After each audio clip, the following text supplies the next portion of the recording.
రైతు సోదరులందరికీ నమస్కారం అన్న. నా పేరు వచ్చేసి ప్రసాద్. నేను ఈస్ట్ వెస్ట్ కంపెనీలో బిజినెస్ డెవలప్మెంట్ ఆఫీసర్గా పనిచేస్తున్నా.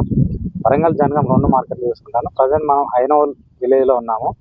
మన ఈస్ట్ వెస్ట్ కంపెనీ అన్న సురేష్ అన్న ప్రగతి కాకర పెట్టడం జరిగింది. సార్ అన్న మాటల్లో ఏ విధంగా ఉన్నదని తెలుసుకుందాం. అన్న నమస్తే అన్న. నమస్తే, నా పేరు గోనె సురేష్. మా విలేజ్ వచ్చేసి నాపురం, ఐనవల్ మండల్, హన్మకొండ జిల్లా. నేను ఈస్ట్ వెస్ట్ కంపెనీ ప్రగతి పెట్టిన. ఇవాళ 9వ కటింగ్. మస్తుంది, వైరస్ కూడా తట్టుకుంటుంది. క్రాప్ కూడా దగ్గర ఉంది. ఎండాకాలం అయినా కూడా బాగానే వస్తుంది క్రాప్. కాయ కూడా షైనింగ్ ఉంది, ప్లస్ మళ్ళీ పొడుగు వస్తుంది. నేను వేసింది కిందనే వేసాను, అయినా కూడా బాగానే ఉన్నది, బాగానే వస్తుంది. ఇది రైతులందరూ పెట్టుకోవచ్చు.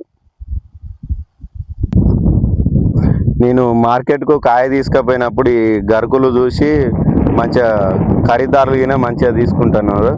నాకే అని వాళ్ళు ఫోన్ చేసి మరీ ఆర్డర్ పెట్టుకున్నారు. ఒక్కొక్కరు నాకు 4 వేయి 5 వేయి అని అట్లా బతిలాడుతున్నారు. మేము మార్కెట్ తీసుకుపోయినప్పుడు ఒక 10 నిమిషాల లోపే నా కాయలు అమ్ముడు పోవడం జరుగుతుంది. నేను 20 కవర్ల నుంచి 25 కవర్ల వరకు తీసుకుపోతున్నా. ఒకరోజు తప్పించి ఒకరోజు డైలీ పోతుంటా మార్కెట్కు. నేను ఇది మాత్రం బాగానే ఉంది, అందరు రైతులు పెట్టుకోవచ్చు. మార్కెట్లో నేను ఇవాళ మార్నింగ్ తెంపినా మళ్ళీ నైట్ 1 గంట వరకు కాయ ఇదే షైనింగ్ ఉంటుంది.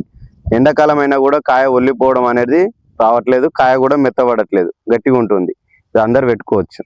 మార్కెట్ కూడా అందరూ బాగానే ఉంటుంది. విలువైన సమయాన్ని మా కోసం, మా కంపెనీ కోసం కేటాయించినందుకు ధన్యవాదాలు. ఓకే అన్న, థ్యాంక్స్ అన్న.